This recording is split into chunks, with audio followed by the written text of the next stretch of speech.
Shalom saudaraku, selamat bertemu kembali. Saya berharap Anda beserta keluarga di sini sekarang sehat-sehat.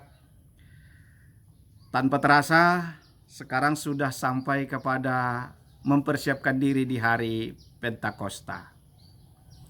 Untuk itu, firman Tuhan yang akan kita bacakan pada kesempatan ini yang diambil dari kitab Galatia 5 ayat 16 sampai 26. Galatia 5 ayat 16 sampai 26. Sebelum kita baca, mari kita bersatu di dalam doa. Bapa di dalam surga, kami mengucap syukur Tuhan kalau pada kesempatan ini kami masih dalam keadaan bersuka cita untuk sama-sama mendengarkan firman-Mu bersama saudara kami di sini. Ajari kami Tuhan, bukakan hati dan pikiran kami. Tuntun kami lewat Roh-Mu, supaya kami hidup di dalam tuntunan Roh-Mu yang kudus itu. Dalam nama Yesus Kristus kami berdoa dan mengucap syukur. Amin. Saudaraku, mari kita baca kitab Galatia 5 ayat 16 sampai ayatnya yang ke-26. Saya akan bacakan untuk kita, silakan bacakan juga di rumah Anda. Ayat 16. Maksudku ialah, hiduplah oleh Roh, maka kamu tidak akan menuruti keinginan daging. Sebab keinginan daging berlawanan dengan keinginan Roh, dan keinginan Roh berlawanan dengan keinginan daging. Karena keduanya bertentangan, sehingga kamu setiap kali tidak melakukan apa yang kamu kehendaki. Akan tetapi, jikalau kamu memberi dirimu dipimpin oleh Roh, maka kamu tidak hidup di bawah hukum Taurat. Perbuatan daging telah nyata, yaitu percabulan, kecemaran, hawa nafsu, penyembahan berhala, sihir, perseteruan, perselisihan, iri hati, amarah, kepentingan diri sendiri, pencideraan, roh pemecah, kedengkian, kemabukan, pesta pora, dan sebagainya. Terhadap semuanya itu, kuperingatkan kamu, seperti yang telah kubuat dahulu, bahwa barang siapa melakukan hal-hal yang demikian, ia tidak akan mendapat bagian dalam kerajaan Allah. Tetapi buah Roh ialah kasih, sukacita, damai sejahtera, kesabaran, kemurahan, kebaikan, kesetiaan, kelemah lembutan, penguasaan diri. Tidak ada hukum yang menentang hal-hal itu. Barang siapa menjadi milik Kristus, ia telah menyelipkan daging dengan segala hawa nafsu dan keinginannya. Jikalau kita hidup oleh Roh, baiklah, hidup kita juga dipimpin oleh Roh. Dan janganlah kita gila hormat, janganlah kita saling menantang dan saling mendeki. Demikian pembacaan firman Tuhan. Saudaraku, saya ingin tes dulu kita, apakah hitung-hitungan kita masih sehat, akal kita dalam hal matematika masih mantap. Silakan hitung juga, boleh pakai kalkulator, boleh pakai hafal-hafalan. Saya mulai. 5 kali 5 berapa? Oke. Kali 5. Oke. Kali 5 lagi. Oke. Kali 5 lagi. Makin cepat. Kali 5 lagi. Makin cepat. Iya. Kali 5 lagi. Iya. Oke. Kali 5 lagi. Oke. Udah berapa? Iya. Kali 0. Jumlahnya berapa? 0. Artinya saudaraku, berapapun perkalian itu, kalau ujung-ujungnya dikali dengan 0, itu hasilnya pasti 0. Baik, selanjutnya. Kalau di dalam kehidupan kita kaitkan dengan perkalian tadi, saya senang dengan ungkapan Simalungun nama katahon, soya do logoniari sataun ibaen udan sogot-sogot. Soyado logoniari sataun ibaen udan sogot-sogot. Anak muda tahu artinya? Silakan search di Google. Tapi kurasa di Google pun nggak ada itu. Artinya kira-kira terjemahannya begini. Kemarau 1 tahun itu akan sia-sia kalau datang hujan deras di pagi hari. Jadi walaupun kemarau itu sudah 1 tahun, tetapi begitu hujan datang di pagi hari dengan deras, semuanya itu akan sia-sia, akan menjadi basah. Saudara terkasih, kenapa saya awali dengan ungkapan yang tadi? Firman Tuhan dikatakan kepada kita, maksudku ialah, hiduplah oleh roh, maka kamu tidak akan menuruti keinginan daging. Sebab keinginan daging berlawanan dengan keinginan roh. Keinginan roh berlawanan dengan keinginan daging. Artinya sama-sama, kalau aku memiliki roh, aku punya keinginannya. Tetapi juga kalau aku hidup di dalam daging, aku juga memiliki keinginannya. Hanya yang dua ini bertentangan. Bertentangan sekali. Sepandai-pandai apapun seorang pengendara sepeda motor, seahli apapun, dia sekencang apapun selama ini, dia ahli, dia mantap beberapa kali berkendaraan dengan baik, tetapi begitu di ujungnya brak, tabrakan atau jatuh, selesai dia. Begitu juga dengan seorang yang ahli perang. Sehebat apapun dia perang selama ini, sehebat apapun pertarungan dia pernah memenangkan itu, tetapi sekali dia tertembak dar di kepalanya, itu semua dikali 0, sia-sia bagi dia. Artinya saudaraku, berapa kali, begitu dikali 0, dia akan sia-sia. Hidup kita ini banyak bertentangan antara keinginan daging dan keinginan roh. Untuk itulah saudaraku, Tuhan mengatakan melalui firman-Nya, sebab itu saudara-saudaraku, hiduplah oleh roh. Hiduplah oleh roh. Supaya kehidupan kita dituntun oleh keinginan roh. Tidak ada titik temunya, tidak ada titik temunya di dalam keinginan daging dan keinginan roh. Hanya uniknya, itu ada di dalam diri kita dua-dua. Itu ada dikerjakan oleh tubuh kita, terdiri dari daging dan terdiri juga dari roh. Hanya bagaimana hidup kita ini dituntun oleh roh. Saudaraku, ternyata satu buah pohon dikenal dari buahnya. Kita mengenal satu pohon dikenal dari buahnya. Tidak ada pohon kopi lalu buahnya muncul jengkol atau zoring. Langa dong kopi tiba-tiba buah ni joring. Atau tidak ada pohon durian, pokoknya durian, tetapi buahnya terong atau bahasa Simalungun tuyung. Langa dong durian buah ni tuyung. Kalau durian hasilnya durian.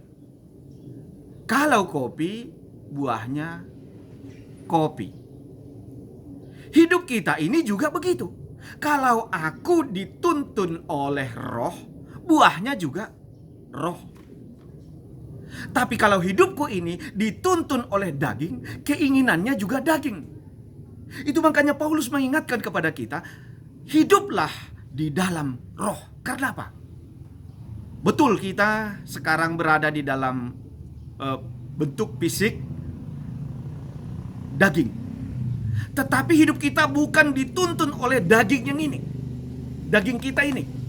Tetapi hidup kita ini dituntun oleh roh yang ada di dalamnya. Kenapa? Karena perbuatan daging jelas. Perbuatan daging jelas. Mari kita baca. Silakan baca di Alkitab Anda. Apa itu perbuatan daging? Dari ayat 19. Silakan bacakan ayat 19. Perbuatan daging telah nyata. Perbuatan daging telah nyata, yaitu percabulan. Entah kenapa pula langsung percabulan duluan disebut buah daging itu. Tapi nantilah itu. Percabulan, kecemaran, hawa nafsu, penyembahan berhala, sihir, perseteruan, perselisihan, iri hati, amarah, kedengkian, percideraan, roh pencemaran, kemabukan, pesta pora, dan sebagainya. Nggak lagi didata sedemikian rupa. Kalau menurut catatan saya, saudaraku, kalau menurut catatan saya, di sini ada 16. Bahkan dengan kata dan sebagainya menjadi 17. Artinya masih banyak lagi. Perbuatan-perbuatan daging itu nyata. Nggak bisa kita sembunyikan, itu sudah ada di tengah-tengah kita. Nggak bisa kita tutup-tutupi. Yang uniknya adalah ini menjadi kebiasaan. Ini yang terjadi di Galatia. Mereka bangga, mereka kembali ke tradisinya karena mereka menganggap kami sudah dibebaskan oleh anugerah. Kami sudah memperoleh keselamatan oleh anugerah. Oleh itu bebas-bebas saja kami hidup di dalam daging. Ibu bapak terkasih, rupanya perbuatan daging ini begini. Yaitu percabulan, kecemaran, hawa nafsu, dan penyembahan berhala. Kalau kita catat yang ke-16 ini, mari kita senyum dulu sejenak. Senyum. 3 mana dong bamu? Oh. Saya bacakan lagi. Percabulan ada, nggak usah dijawab. Nanti ribut. Kecemaran ada. Hawa nafsu. Penyembahan berhala. Dulu iya. Atau kadang-kadang iya. Sihir nggak ada. Mungkin sihir nggak ada. Perseteruan. Oh, kadang-kadang. Perselisihan. Sering. Iri hati. Apalagi. Gati. Amarah. Meropot. Kan begitu. Sering. Kedengkian. Iya. Kepentingan diri sendiri. Egois. Nggak usah kita sebutkan lagi. Percideraan, roh pemecah, apalagi kedengkian, kemabukan, pesta pora, dan lain sebagainya. Saudaraku, kalau kita catat itu tadi, kalau kita checklist, ada ini, ya, ada ini, ya, kadang-kadang. Sebaliknya disebutkan di sini, ini tidak boleh, dan ini selalu berlawanan dengan keinginan roh. Karena tidak bisa disatukan keinginan daging dengan keinginan roh. Mari kita coba catat. Buah roh di ayat 22. Tetapi buah roh ialah, mari garis bawahi. Buah roh, kita sering mengajarkan ini agak keliru, saudaraku. Kita sering membacanya ini seolah-olah buah-buah roh. Tidak. Di dalam bahasa Simalungunnya, buah nitondui. Di dalam bahasa Indonesia, buah roh. Di dalam bahasa aslinya pun bentuk kalimatnya itu enggak jamak. Dia singular. Artinya dia bentuknya tunggal. Buah roh. Buah roh itu ternyata satu. Jadi tidak banyak. Rasanya baru banyak. Nah, mari kita dalami. Kalau buah roh itu rasanya dia memiliki coraknya, ialah kasih. Sangat bertentangan dengan percabulan. Sangat bertentangan kasih ini dengan hawa nafsu. Sangat bertentangan ini dengan penyembahan berhala. Kasih ini tidak bisa dihadapkan dengan percabulan, kecemaran, hawa nafsu, dan penyembahan berhala dan sihir. Karena yang keempat ini saya contoh. Percabulan, kecemaran, hawa nafsu, penyembahan berhala. Ini saudoran ini. Kalau ada di dalam satu pesta, ada protokol mengatakan, Hubani nasyam. Hubani nasyam. Satu. Percabulan, kecemaran, hawa nafsu, penyembahan berhala. Saudoran mana siap. Artinya ini keinginan daging yang kita nggak usah menutup mata lah. Perseteruan, perselisihan ini akan berdampak kait-mengkait. Dan ciri-cirinya ini adalah, catat, ini ada 3 ciri-cirinya.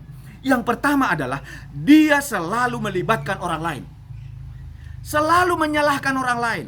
Adapun niat jelek di dalam pikiran kita, ada niat jelek di dalam hati kita, ada niat jelek di dalam ucapan kita, ada niat jelek di dalam perilakuan kita, itu selalu kita salahkan orang. Gara-gara dianya itu, dianya yang memancing-mancing aku, dia yang menyodor-nyodorkan diri sama aku. Kan kasih tidak ada begitu. Dan kalau ada penyembahan berhala, kita pasti menyalahkan. Aku kan sudah berdoa, aku kan sudah mohon ampun kepada Tuhan. Tuhan pun tahu. Makanya selalu dia mencari alasan. Dan dia akan mencari, ini pekerjaan iblis. Oh no, itu pekerjaan yang ada di dalam diri kita. Itu pekerjaan daging. Itu keinginan daging. Kita sering menyalahkan orang lain gara-gara dianya itu. Dia yang mulai. Kan kayak gitu. Kalau muncul perseteruan, dia akan berkata, gara-gara dianya itu, nggak mungkin aku bermusuh sendirian. Kan dia yang nggak cakapi aku. Kan begitu. Kita berupaya untuk membenarkan diri kita. Yang ke-16 ini, saudaraku, percabulan, kecemaran, hawa nafsu, sihir, perseteruan, perselisihan, iri hati, semua ini bisa kita lakukan. Pertama, di dalam pikiran. Kedua, di dalam hati. Ketiga, di dalam ucapan. Keempat, di dalam penglihatan. Kelima, di dalam perlakuan. Bisa kita lakukan ini. Bisa kita buat perseteruan di dalam hati kita. Itulah yang makanya muncul iri hati. Tetapi di dalam kasih nggak ada itu. Nggak mungkin kita memiliki kasih, tetapi juga kita memiliki kedengkian. Nggak mungkin kita memiliki sukacita, tetapi kita juga memiliki amarah. Nggak mungkin kita memiliki kesetiaan, tetapi di dalam hati kita juga ada roh pemecah. Saudaraku, tidak ada titik temunya. Itu makanya firman Tuhan mengatakan, hiduplah di dalam roh. Karena kamu tidak mungkin bisa menuruti dua-duanya. Walaupun itu seringnya kita buat. Berseteru ada. Kedengkian ada. Marah ada. Kita mengatakan, gara-gara dianya itu. Saudaraku, di dalam memperingati turunnya Roh Kudus, supaya kita memiliki buah seperti yang disebutkan di sini. Rasanya dia memiliki kasih. Dia memiliki sukacita. Kehidupan kita, orang yang bersukacita, dia tidak mungkin memiliki iri hati. Bagaimana mungkin dia iri hati, tetapi dia, terima kasih Tuhan. Dia bersukacita, tetapi dia juga iri hati. Tidak mungkin. Tapi saudaraku, makanya disebut hiduplah dituntun oleh roh. Damai sejahtera. Damai sejahtera tidak mungkin dihadapkan kepada kepentingan diri sendiri. Gak mungkin. Gak mungkin itu.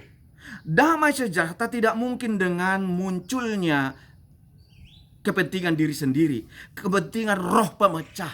Gak damai orangnya itu. Orang damai sejahtera, saudaraku, tidak mungkin dia bisa begini. Kemurahan juga tidak mungkin dia begini. Dia bisa memiliki damai sejahtera. Dia bisa memiliki kemurahan. Betul. Contohnya begini saya buat. Dia memiliki damai sejahtera dan murah hati.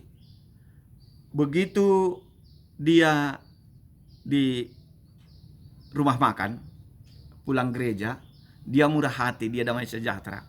Oke lah, ambillah kembaliannya. Kan begitu. Ambil aja kembaliannya. Begitu dia membayar sama kasir tempat pembayarannya. Tetapi di pihak lain, kembaliannya tadi dikasih, kan begitu. dikasih sama orang lain. Tetapi di pihak lain, di kampung sana, di pegawainya, di karyawannya yang horja izumanya, justru dia di situ bayar. Ontilang kujumaho, dipakai ho duit. Hubataha ganupan, bagaimana mungkin bisa ada kepentingan diri sendiri, di situ ada amarah, tetapi juga di situ ada yang disebut dengan kemurahan. Tidak mungkin, saudaraku. Kemudian kelemah lembutan, kesabaran. Sering sekali saya melihat begini, baru pulang gereja, sudah siap dengan senyumnya, dengan ibadahnya, bajunya masih bagus, masih sasaknya masih mantap, bapak ini juga pakai dasi. Tetapi begitu di lampu merah, begitu dia bertemu dengan lampu merah, main terobos, lopus dasa. Kenapa? Dia nggak sabar. Hidup yang dituntun oleh roh tidak begitu. Orang yang dituntun oleh roh, dia bisa memendam keinginannya, dia bisa merendahkan. Itu makanya disebutkan, saudaraku, di sini dia menyalipkan keinginan dagingnya. Dan banyak lagi, saudaraku, banyak lagi contoh yang bisa kita lambangkan sebagai orang yang hidup dituntun oleh roh. Bisa saja orang yang dituntun, dia berkata dia dituntun oleh roh. Markor, juara 1. Di distrik juara 2. Di dalam festival paduan suara sangat luar biasa. Tetapi begitu persoalan dengan saninanya, sanina bapak atau sanina inang, lang marsi persahabat das kubanisonari. Lihat, sebuah pohon dilihat dari buahnya. Kalau kita dituntun oleh roh, buahnya dia memiliki kasih, buahnya dia memiliki kebaikan, buahnya dia memiliki kesetiaan. Rasanya itu rasa kelemah lembutan. Ini enggak, orang sudah ngantri, aku duluan, karena dia pakai baju yang cantik dan yang lain-lain, aku duluan. Aduh, di mana tuntunan roh yang ada di dalam hati kita? Itu makanya saya sih nggak heran, maaf ya. Kalau kena sekali ini, maafkan saya. Bisa saja seorang memiliki penampilan yang wah. Kalau kami laki-laki, sepatunya bermerek, bajunya bermerek. Kalau maaf kaum ibu, tasnya pun bermerek, bedaknya pun bermerek. Tetapi begitu tiba di satu tempat, hilanglah tuntunan roh itu, tapi yang muncul adalah itu. Makanya banyak sekali orang yang pulang dari perpestaan, pulang dari perpestaan, tasnya yang bagus itu isinya lapet opat, kasang, dan yang tadi langsung dia ambil satu mejanya itu. Enggak usah aku sebut di mana itu. Sehingga saudaraku, hilanglah karena apa? Keinginan daging tadi. Walaupun dia sudah memberikan dirinya tampilannya luar biasa, tetapi kalau dia dituntun oleh roh, itu makanya firman Tuhan, hiduplah di dalam tuntunan roh, supaya di dalam buah roh. Saya ulangi, ini disebut bentuk tunggal, bukan buah-buah roh ya. Silakan edit itu. Silakan hentikan mengatakan buah-buah roh. Nggak ada di dalam Alkitab buah-buah roh. Yang ada di dalam Alkitab adalah buah roh. Yang 9 ini bukan 9 buah roh. Sada 2 buah ini roh. Satunya roh. Tetapi rasanya dia memberi kasih. Dia memberi sukacita. Dia memberikan damai sejahtera. Dia memberikan kesabaran. Dia memberikan kemurahan. Dia memberikan kebaikan, kesetiaan, kelemah lembutan, dan penguasaan ini. Ini sifat, saudaraku. Ini sifat dan ini menjadi sikap daripada roh yang ada di dalam kita. Saudaraku, saya sering mengadakan pelayanan. Lalu kalau sering disebut dengan orang yang kerasukan roh, kita dapat melihat tampilan-tampilannya. Tiba-tiba seseorang, dia anak perempuan, masih kecil, tapi perilakunya seperti opung-opung. Ai, jadu panginumanku. Baru orang mengatakan, tentu ini opung. opung sini tong haduai. Padahal dia masih anak-anak, tetapi dia bisa seperti suaranya songan opung. Opung halani tondui ini opung namar horja. Kalau ada tondui yang saya pernah melayani. Opung-opung yang gatol-gatolan, gerut. Kulitnya sebenarnya bersih. Tetapi begitu roh opung yang garut-garut itu, nak kurap-kurap pun roh, garut-garut terus. Halanya tondui ini opung na garut-garut roh. Mangkani inang Bapa, anggo tondui na pasing do roh, kalau Roh Kudus yang ada di dalam hati kita, kamu dituntun oleh roh sehingga kamu bisa memberikan buah, yaitu buah roh. Dan yang paling penting bagi kita, saudaraku, kita lihat, mari kita baca di ayat 21 tadi. Kedengkian, kemabukan, pesta pora dan sebagainya terhadap semuanya itu seperti yang dahulu, bahwa barang siapa melakukan hal-hal yang demikian, ia tidak akan mendapat bagian dalam kerajaan sorga.